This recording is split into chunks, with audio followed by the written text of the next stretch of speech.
En manchette aujourd'hui, un grand excès de vitesse à Rivière-Éva et une étude pour mesurer les impacts sociaux de la fonderie Horn. Le TVA Nouvelle Midi commence maintenant.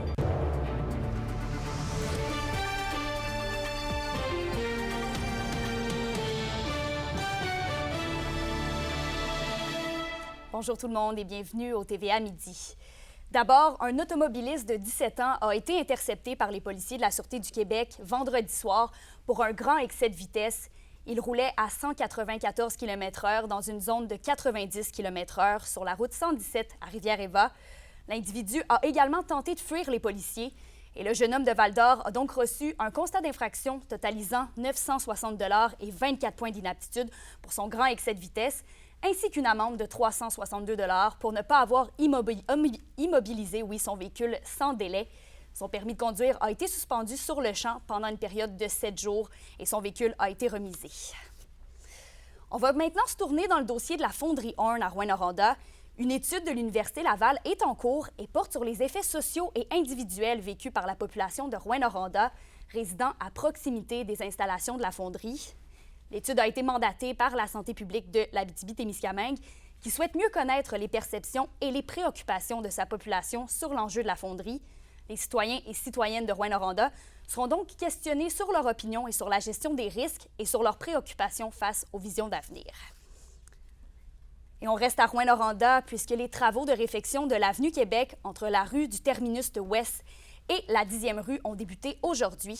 Les deux voies circulant en direction sud sont ainsi fermées jusqu'au 27 septembre.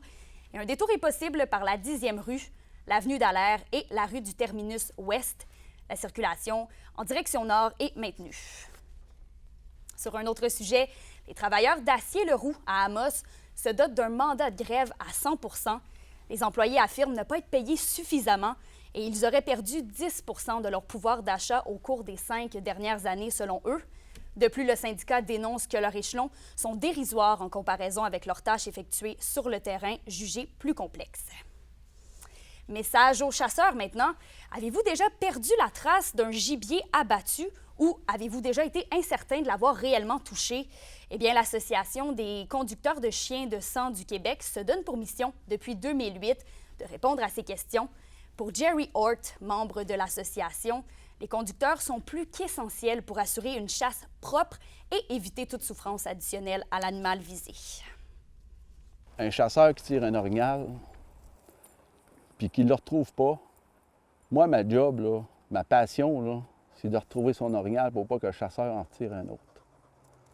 L'orignal, là, c'est un beau gibier, c'est un bon gibier. Le monde adore le gibier d'orignal, mais il faut en prendre soin pareil pour être capable d'avoir une relève et une génétique qui est hautement au Québec, là. Fait que, allez-y, gênez-vous pas, vous avez besoin d'informations, je vous le dis. Tous les conducteurs au Québec sont disponibles à avoir une discussion avec vous autres. On en mange tout, on attend tout après la saison, on a hâte. Et toujours dans le domaine de la chasse, la Fédération québécoise de chasse et pêche du Québec lance la 9e saison de Chasseurs généreux.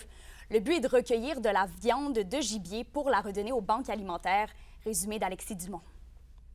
La 9e saison de Chasseurs généreux est lancée. Le projet a pour but d'user de la générosité de ceux qui pratiquent la chasse afin de donner une partie de leur récolte qui sera ensuite redistribuée aux banques alimentaires de la région. On a élargi et instauré chasseurs généreux à l'échelle de la province, invitant tous les bouchers de viande de gibier, de gros gibier, à participer avec nous et à permettre aux chasseurs de donner une partie de leur récolte via leurs installations aux gens dans le besoin de leur localité. Donc, les gens sont les chasseurs qui récoltent un gros gibier, un orignal, un cerf ou un ours, sont invités à faire appel à un boucher certifié chasseur généreux, dont on peut trouver la liste sur le site web chasseurgénéreux.com, et à faire préparer leur gibier comme à l'habitude, puis à donner quelques livres ou une plus grosse portion de leur récolte pour que le boucher transmette cette venaison-là au réseau des banques alimentaires du Québec. Et depuis la création du projet en 2016, plusieurs dons ont été effectués un petit peu partout à travers le Québec, dont ici en Abitibi-Témiscamingue.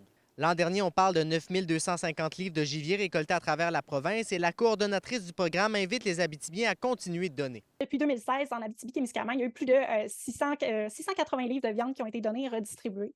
Et c'est pour ça qu'on est bien heureux d'être ici aujourd'hui, puis on veut encourager les chasseurs à être plus que généreux parce que les besoins sont grands dans votre région. Puis vous avez un territoire où la chasse au gros gibier, elle est tellement appréciée, elle est tellement pratiquée par beaucoup de gens. Vous avez la capacité de partager, d'aider votre prochain et de partager votre récolte pour faire une différence. Et après une grande année de récolte l'an dernier, l'objectif de Chasseurs généreux sera cette année d'atteindre 10 000 livres de gibier d'ici la fin de la saison qui prendra fin au début de l'hiver. Alexis Dumont pour RNC Nouvelles. À Rouyn-Noranda, vous avez été quelques-uns à nous interpeller au sujet de livres, à première vue en bon état, jetés aux ordures dans un conteneur de la Bibliothèque municipale de Rouyn-Noranda. Entre destruction de savoir et processus nécessaires, où se trouve la réponse?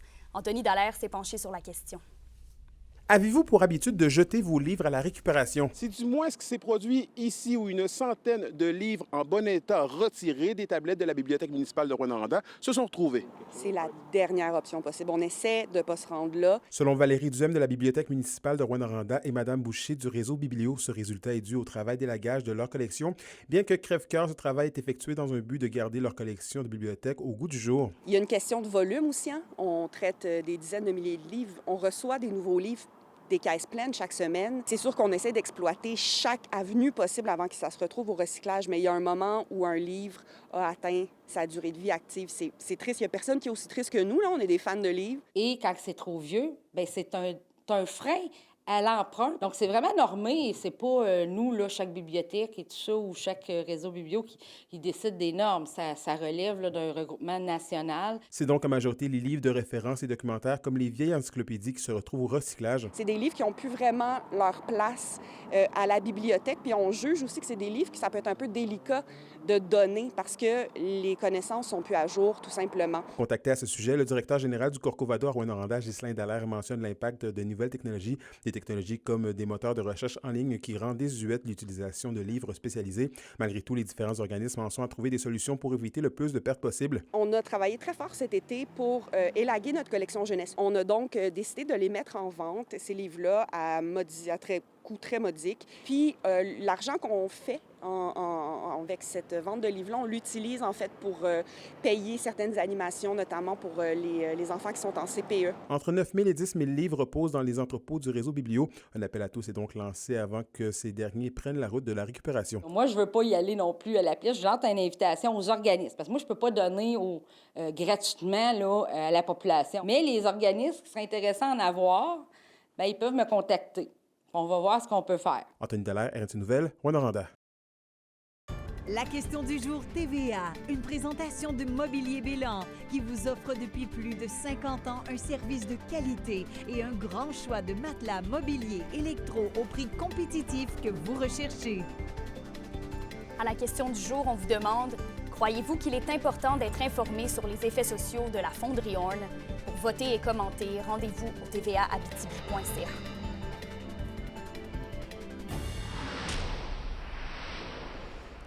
Bien, les amateurs de musique punk seront ravis de savoir que le groupe montréalais Spite House est en spectacle à la Punk House de Rouyn-Noranda ce soir.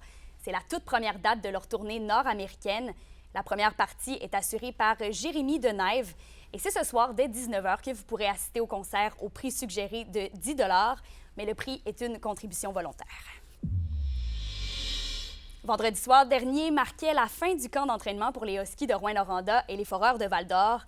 Pour l'occasion, les deux équipes s'affrontaient dans un duel de la 117 qui s'est soldé par une victoire de 3-2 des Huskies en tir de barrage. C'est la relève de la Meurthe qui a fait la différence dans la victoire avec des buts des jeunes Lessard et Benigno. Les Foreurs ont quand même été coriaces dans la défaite. Philippe Veilleux a été le meilleur des siens avec 2 passes. La saison régulière s'amorce ce vendredi, alors que nos deux équipes régionales seront sur la route. Et toujours au hockey, les Pirates de Ville-Marie, eux, débutaient ce week-end leur saison régulière. La saison a commencé du bon pied avec une victoire de 7-5 sur les Lynx de West Nipissing. Et pourtant, c'est avec un déficit de 5-2 que les Pirates ont amorcé la 3e période avant de compter 5 buts sans réplique et se sauver avec la victoire. Le Rouyn-Norandien d'Annick Latour a été la première étoile du match avec 3 points dans la victoire des siens. Parlons golf, c'est l'équipe de Rouyn-Noranda qui remporte la Coupe Ryder 2024 contre Timmins avec un résultat total de 13-11. La compétition s'est déroulée la fin de semaine dernière au club de golf municipal d'Alaire de Rouyn-Noranda.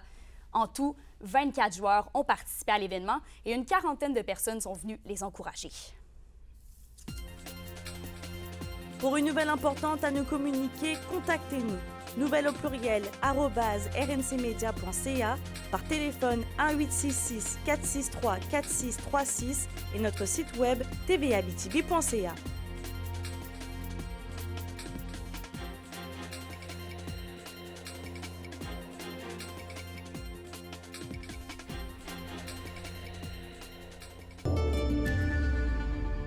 À la météo, eh bien, on a encore une belle semaine à venir. Pour aujourd'hui, en Abitibi, ce sera généralement ensoleillé avec un maximum de 28 degrés. Et même scénario pour le Témiscamingue. Pour ce soir et cette nuit, plus au nord, ce sera partiellement nuageux. Et il y a quand même un 40 % de probabilité d'averse au cours de la nuit à surveiller. Minimum 17 degrés. Et plus au sud, il y aura aussi quelques nuages, minimum 15 degrés. Et en terminant, c'est aujourd'hui que débute le procès de Michael No, un Rouyn-Norandien accusé d'agression sexuelle sur des enfants. Notre collègue Yvon Moreau est actuellement au palais de justice de la Sarre pour suivre le déroulement du procès. Sur ce, je vous souhaite une belle journée et on se retrouve tout à l'heure au TVA 18h.